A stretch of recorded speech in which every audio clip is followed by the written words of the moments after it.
अस्सलाम वालेकुम dear students. उम्मीद है आप सब ठीक होंगे। और आज जो मैं लेसन डिस्कस करने जा रहा हूँ that is of Flamengo class 12th core course and the name of the lesson is my mother at 66। ये आपने ऑलरेडी पिछले क्लासेस 8th या 9th या 10th में भी किसी क्लास में ये ऑलरेडी आपने पढ़ी होगी, तो आज इसको फिर से पढ़ेंगे। So first of all we will look at the background of the writer. जो राइटर है उसका बैकग्राउंड देखेंगे। So Kamala Das is an Indian writer. First of all she is not a foreign writer और वेस्टर्नर। तो she was born on 1934 and died in 2009। तो जो उसकी birth है वो 1934 में हुई है और 2009 में उसकी डेथ हुई है। She was born in Malabar. वो मालाबार में पैदा हुई है, Kerala, that is in Kerala, state of Kerala. She is recognise as one of the India's foremost poets. Hindustan के जो मशहूर नामी गिरामी शोरा हैं उनमें उसका शुमार होता है। Her works are known for their originality. उसकी जो वर्क्स हैं, उसकी जो राइटिंग्स हैं, उसकी जो पोइट्री हैं, उसमें एक तो उसकी ओरिजिनलिटी है, यकदाई है, वर्सिटैलिटी और उसकी खसूसियत एंड द इंडिजिनस फ्लेवर, और जो लोकल फ्लेवर है इंडियन कल्चर उसमें ज़्यादा दर्शाया गया है। ऑफ द सॉइल, जो उसका अपना इलाका है, जो उसकी अपनी तहजीब है या जो उसका अपना कल्चर है, वो सब चीज़ें उसमें ज़्यादा पाई जाती है। Kamala Das is published many novels. Kamala Das ने कुछ नावल्स भी पब्लिश की हैं एंड शॉर्ट स्टोरीज़, और कुछ शॉर्ट स्टोरीज़ भी इन इंग्लिश, जो इंग्लिश में ये ज़्यादा लिखती थी, एंड मलयालम, और जो मलयालम है उसकी अपनी mother tongue, under the name Madhavikutty. और जो उसका पेन नेम था, जो उसका कलमी नाम था, जो नाम उसने अपनी राइटिंग में इस्तेमाल किया है, that is Madhavikutty. Some of her works in English include the novel alphabet of lust. English में जो उसकी कुछ नावल्स हैं मशहूर, उनमें एक तो है अल्फ़ाबेट ऑफ लस्ट जो 1977 में पब्लिश हुई है। A collection of short stories, ये एक शॉर्ट स्टोरीज़ अफसानों का मजमुआ है। A collection of short stories Padmavati the harlot, जो पद्मावती हैं कोई, उसके नाम पे इसने शॉर्ट स्टोरीज़ लिखी हैं। एंड अदर स्टोरीज़, इसमें कई और स्टोरी हैं that has been published in 1992। उनको 1992 में पब्लिश किया गया है, छपाया गया है। In edition two 5 books of poetry, in edition two 5 books of poetry, इसके अलावा उसने 5 शायरी की, जो पोइट्री की बुक्स लिखी हैं, किताबें लिखी हैं, दीवान लिखे हैं। She is a sensitive writer. वो बड़ी हसास राइटर थी।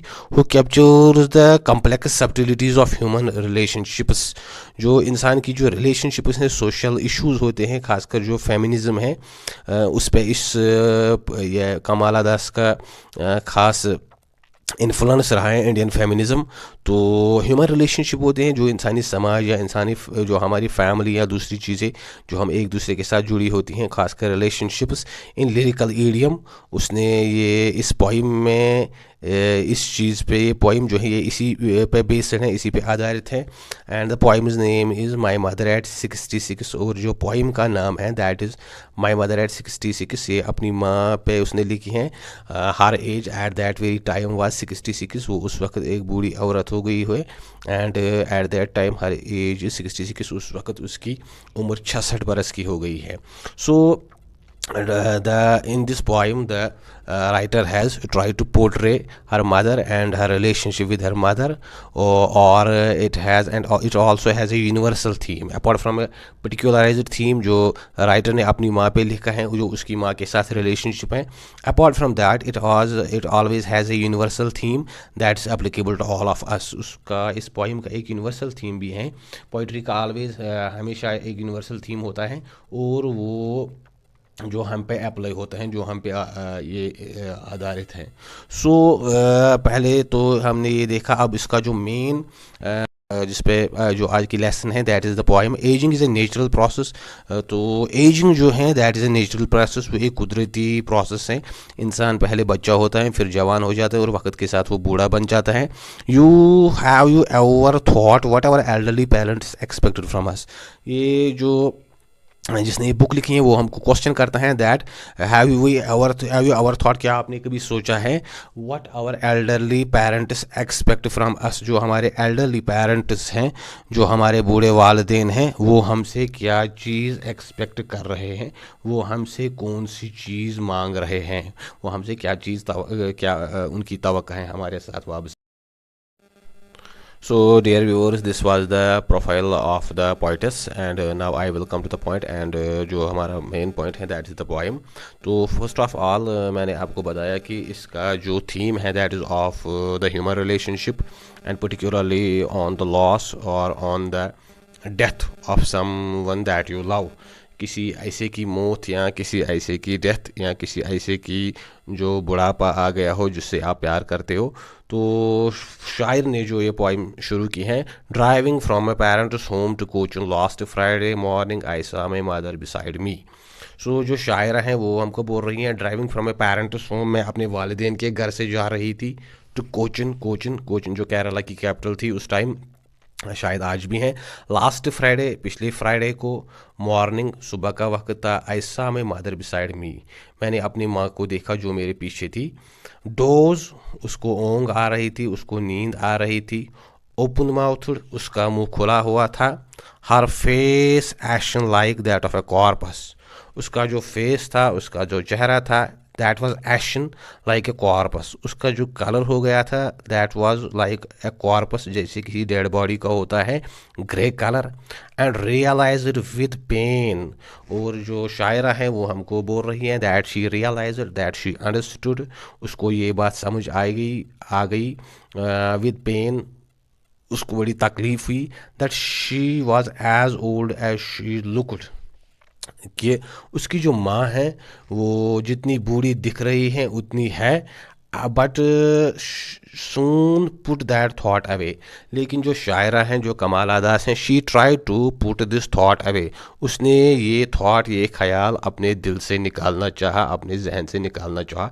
She try to put it away and looked out at young trees sprinting, और उसने खिड़की से, जो गाड़ी की खिड़की थी उससे बाहर देखने की कोशिश की। Wire she saw the young trees, जो अभी यंग ट्रीज थे, छोटे छोटे पेड़ थे। सुपरिंटिंग दे वर जस्ट लाइक सुपरिंटिंग, जैसे हम गाड़ी में देखते हैं तो हमको लग रहा होता है जब गाड़ी तेज़ जा रही हो तो that we felt that these trees were sprinting, तो हमको ऐसा लगता है जैसे ये सुपरिंट कर रहे हैं, ऊपर नीचे जा रहे हैं।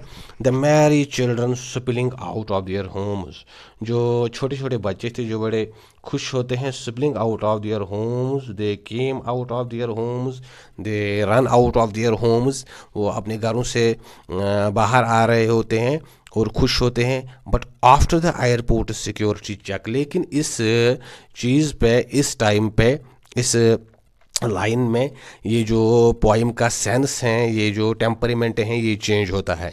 तो पहला जो हमने देखा तो शायर बोल रही है कि वो कोचिन से लास्ट फ्राइडे कोचिन जा रही थी फ्रॉम हर पेरेंट्स होम, तो जब उसने माँ की तरफ देखा, her face was like her face was ashen like a dead body, उसकी जो माँ का चेहरा था that was like a dead body, वो उसका कलर ऐसा था जैसे कोई डेड बॉडी हो, that mean she was near the death, वो मरने के करीब थी।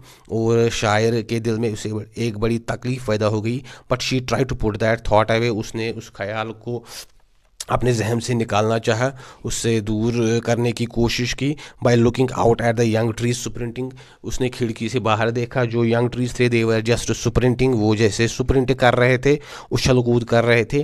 The merry children spring out of their homes, जो छोटे छोटे बच्चे थे, they came out of their homes, they were happy. But after the airport security check, when they reached at the airport, airport जैसा कि होता है वो वहाँ अंदर जाने से पहले सिक्योरिटी चेक से पास होना पड़ता है। Standing a few yards away, वो अपनी माँ से कुछ दूर या इस सिक्योरिटी चेक से अभी थोड़ा कुछ यार्ड्स, कुछ गज पहले ये बोल रही है that I looked again at her, मैंने अपनी माँ की तरफ फिर से देखा।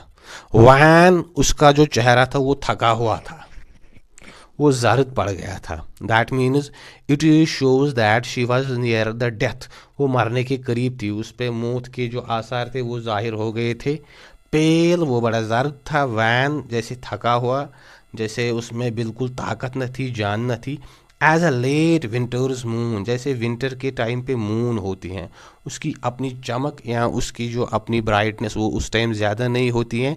शी हैज़ बीन क्लाउडेड, उस पर वो क्लाउड लगे होते हैं और उसकी लाइट जो होती हैं वो बड़ी डिम होती हैं। And felt that old familiar एक्, और जो शायरा हैं वो बोल रही हैं कि उसके दिल में वही पुराना दर्द पैदा हो गया, पुरानी बात उसको याद आ गई। माई चाइल्डहुड इज़ फियर, जो बचपन में जिन चीज़ों से वो डरती थी। But all I sad was, लेकिन मैंने जो भी कहा मैंने ये जो अपने जज्बात हैं इन पे काबू किया। मैंने खाली इतना बोला, सी यू सून अम्मा। उसने अपनी माँ से बोला that I will see you soon, या I hope that we will soon meet, मैं ये उम्मीद करती हूँ कि हम फिर से मिलेंगे। And I expect it. और जो कमाल अदा है, she try to hide her fears, उसने अपने जो खौफ हैं, अपनी जो इनहिबिशंस हैं, अपने जो उसको जो लग रहा था कि that her mother is near the death, on death bed, उसकी माँ मरने के करीब हैं या उस पर ऐसे जो हालात ज़ाहिर हो गए हैं। But she try to overcome these fears and said to her mother that अम्मा सी यू सून, हम जल्दी मिलेंगे अम्मा। All I did was smile and smile and smile. और जो शायरा हैं कमाला दास, वो हमको बोल रही हैं एट लास्ट जो उसने किया that was smile and smile and smile, उसने हंसने की कोशिश की। She try to hide this gloom, hide this pain और hide this fear in a fake smile. उसका जो खौफ था, उसको जो डर लग रहा था या जो उसकी जो परेशानी थी, that perhaps she will not meet her mother again, शायद वो अपनी माँ को फिर से नहीं देख सकेगी। सो उसने उस चीज़ पे पर्दा डालने के लिए, एक तरह का कवर डालने के लिए एक स्माइल दी, एंड स्माइल उसने माँ की तरफ मुस्कुराया, ताकि माँ को ये चीज़ महसूस न हो कि उसकी बेटी के दिल दिमाग में क्या चल रहा है, वो क्या सोच रही है। So this was the text of this poem. ये ज़्यादा मुश्किल नहीं था। सो इंशाल्लाह नेक्स्ट लेक्चर में उसका जो थीम है और उसकी जो दूसरी चीज़ें हैं वो हम डिस्कस करेंगे, टाइटल जस्टिफिकेशन और जो शायर ने लिटरेरी डिवाइसेस उसमें इस्तेमाल किए हैं, पर ख़ासकर जो सिमली उसने इस्तेमाल की हैं। उसने अपनी माँ को ऐश से तशबीह दी हैं, जो उसका फेस है, या कॉर्पस से दी हैं, या जो वो विंटर में जो मून है उससे उसकी सिमली दी हैं, या उसमें दूसरी चीज़ें जो आती हैं दैट इज़ रेपिटेशन, जो इसमें स्माइल स्माइल एंड स्माइल, वो ये तीन चीज़ें वो स्माइल स्माइल 3 बार रिपीट करती हैं। या जो metaphor children spring out of their Holmes, तो चिल्ड्रन पे वो जो मेटाफर इम्प्लीमेंट करती हैं, तो वो चीज़ें हम इंशाल्लाह कल के वीडियो में देखेंगे। अगर आपको लग रहा है कि आपको समझ आ रहा है तो हमारी चैनल को ज़रूर सब्सक्राइब करिए और अपनी व्यू दीजिए, ताकि हम फ्यूचर में जो वीडियो बनाए उनमें इम्प्रूवमेंट ला सकें।